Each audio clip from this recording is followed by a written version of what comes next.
Hey friend! Today is day 1 of the Detox Series and I'm super excited about this. So part 1 of a 4-part series, and today is Detox Your Body. So this episode starts, like I said, the 4-day detox series. We're going to talk about how you can start detoxing your body today without any magic pills, supplements, or powders.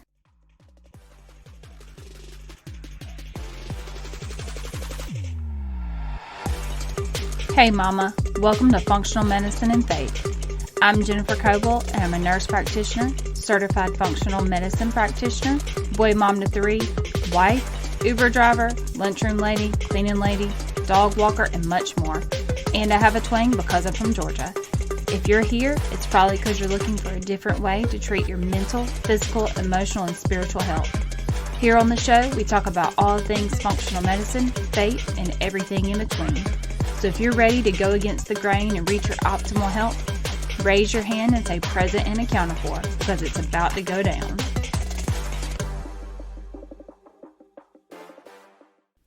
So, I'm not sure about y'all, but sometimes I get in a funk.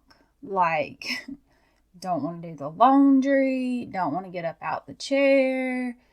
Not necessarily that I want to like Netflix and chill all day long, but just like not feeling it at all. Like, takes every amount of mental, physical, and whatever kind of energy to get me up to do something.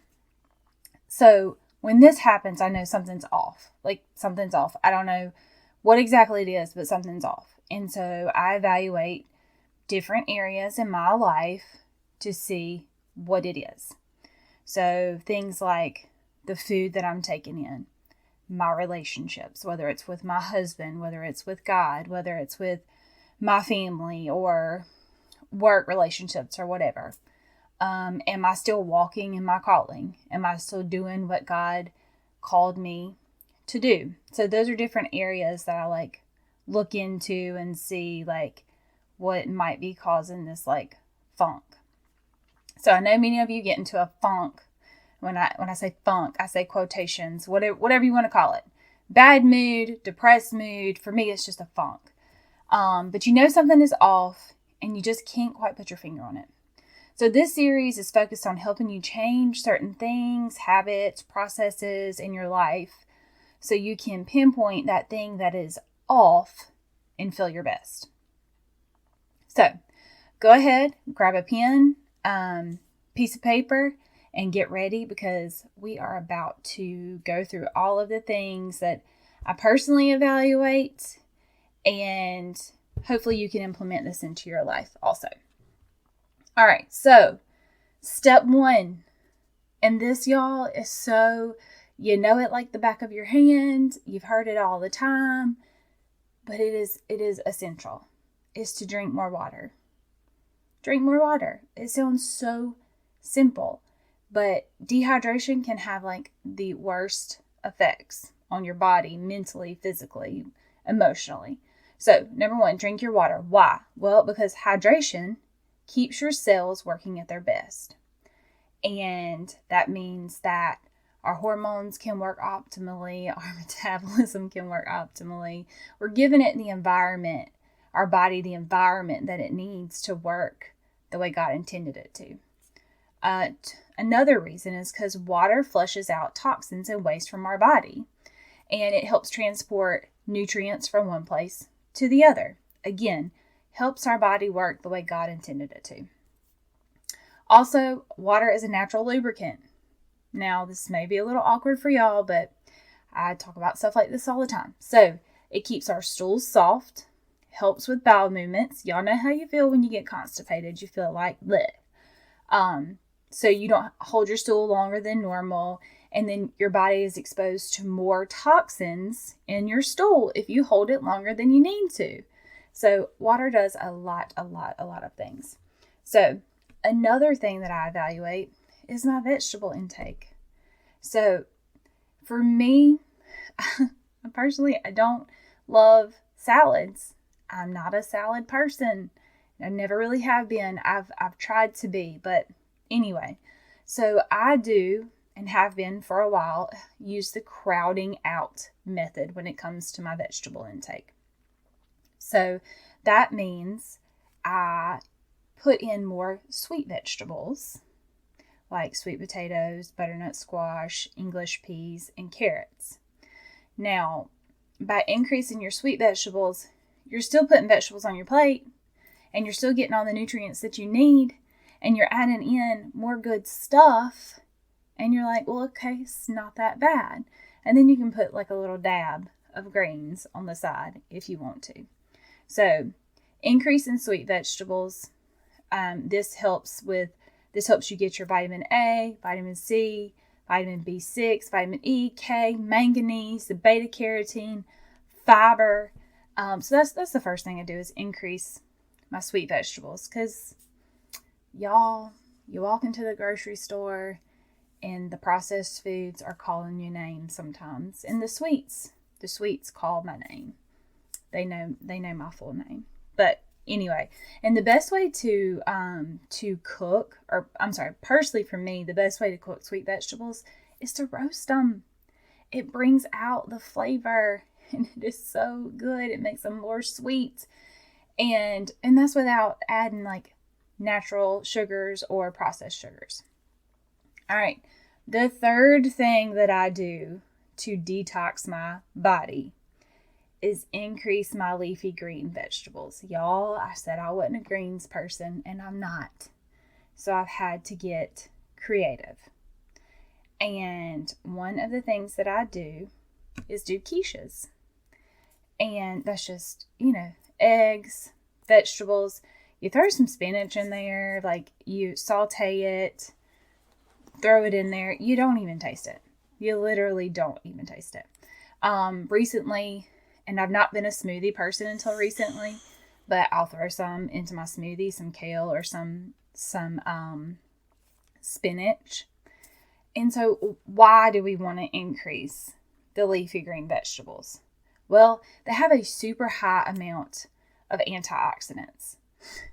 And antioxidants are fabulous because they help with anti-aging. They help with, I'm not going to say they cure cancer, y'all. I'm not going to say that. But they take away the free radicals that can contribute to different types of cancers and different types of illnesses or different types of chronic diseases like high blood pressure and diabetes. And examples of green vegetables or green leafy vegetables would be kale, collards, lettuce, spinach, cabbage, bok choy, parsley. Y'all, I did say I didn't love greens, but I forgot about some cabbage. I will eat some cabbage all day long. I don't know about y'all, but I love me some sauteed cabbage. And cabbage has a chemical in it called sulforaphane, and it helps the body in the fight against toxins. And it has an antioxidant called glutathione that helps promote your liver function. So a lot of things about green vegetables that you may have never heard. And that's just something to keep in mind. Like, you're not eating it just because you're supposed to. You're eating it because it's actually doing things on the inside to help clean your body of these toxins that you're being exposed to every single day. Now, last one is to eat fewer processed foods. Now, processed foods is, to break it down for a lot of my clients and patients, I'll say anything in a box, anything in a bag, which is not 100% of the time, but you think about the middle of the grocery store. It's boxed or in a bag. And there you'll find a lot of sugar, a lot of added salt, and a lot of added fat, and not necessarily the good kind of fat, because we all know there's a good fat and a bad fat. So I would challenge you to look at the boxes in your pantry or the bags in your pantry and just see what's in there. Just see, read the ingredients, see if you can even pronounce them. See if you can even pronounce them or even make out what they could possibly be. Because processed foods are made in a lab, And they are engineered by scientists specifically to hit that, what they call, quote unquote, bliss point. So that you literally cannot just stop at one. You can't just stop at one chip or one cookie or one whatever, fill in the blank. So it's not that processed foods are bad, which they are, or that, you shouldn't eat them. I'm not going to say that. It's just be aware of what's in these foods. Be aware of the chemicals that you're taking in, that your body is having to get rid of and literally detox. Once it's processed, or once you swallow it and it's in your stomach and everything's breaking down, your body doesn't recognize these foods as vitamins and minerals. They recognize it. Your body recognizes it as a foreign substance, as a substance, and as a toxin. And your body has to do extra work to get rid of these toxins. So instead of feeding your body crap food, like processed foods, feed your body sweet vegetables, leafy green vegetables, water, lean meats, preferably organic or grass-fed or whatever. We'll get into that in another episode. But feed your body what it wants, what it recognizes, what it can use to fuel you and give you energy. So there we go. And so I want y'all to do this. I want you to go into your pantry, either now or when you get home, whenever, and look at the stuff in your pantry. Look at the ingredients. Look at the labels. I'm not saying throw it all out. I'm not asking you to do that. I'm just saying become aware of what you're putting into your body. And I'll take it another step, and ask you if there's something that you don't know what it is. I'm going to ask you to look it up. Look it up. You would be surprised at how many different ways they can disguise the word sugar. No lie. There's like 247 different ways that sugar can be labeled on a label. Okay, so there we go. Let's recap real quick. Number 1, detox your body. Detox your body series. Number 1, drink more water. Now, when I say more, that's whatever your baseline is, drink a little bit more. I'm not giving you a specific amount. Number 2, increase sweet vegetables. Number 3, increase leafy green vegetables. Even if you don't love them, just try them 50 different ways until you find something that you like. And number 4, eat fewer processed foods. So things in a box or a bag. Okay, so your homework. Go to your pantry. Look at things. I hope that this has blessed you in some way. I hope that y'all can implement these things. And if you do, please, y'all, send me a DM on Instagram. It's at jennifer.coble.health. Or send me an email at support@jennifercoble.com. And let me know if these suggestions have helped or if you learned something new. I always look forward to hearing from y'all. And I hope y'all have a fantastic day. I can't wait to talk to y'all again. And goodbye. Real quick before you go, if this podcast has blessed you in some way, the number one way you can thank me is to head over to Apple Podcasts and subscribe to the show and leave me a written review. Can't wait to hear from y'all.